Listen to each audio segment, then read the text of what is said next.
দিয়ে বলেছিল, শুক্লা দ্বাদশীর দিন বাকি অন্তরাটুকু শুনিয়ে যাব।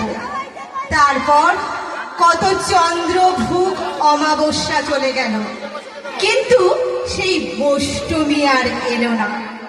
25 বছর প্রতীক্ষায় আছি।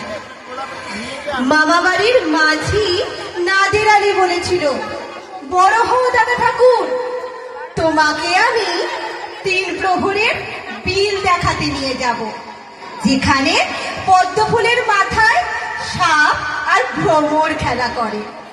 নাদের আলী, আমি আর কত বড় হব, আমার মাথা এই ঘরের ছাদ ফুঁড়ে আকাশ স্পর্শ করলে তারপর তুমি আমায় 3 প্রহরের বিল দেখাতে নিয়ে যাবে।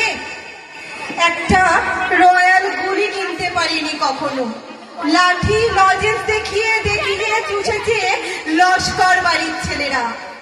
ভিখারির মতো চৌধুরীদের গেটে দাঁড়িয়ে দেখেছি ভিতরে রাস উৎসব। অবিরল রঙের ধারার মধ্যে সুবর্ণ কঙ্কন পরা মেয়েরা আমার দিকে তাকিয়ে আমোদে হেসেছে। বাবা তখন আমার কাজ ছুঁয়ে বলেছিল, দেখিস একদিন আমরাও। বাবা এখন অন্ধ, আমাদের দেখা হয়নি কিছুই।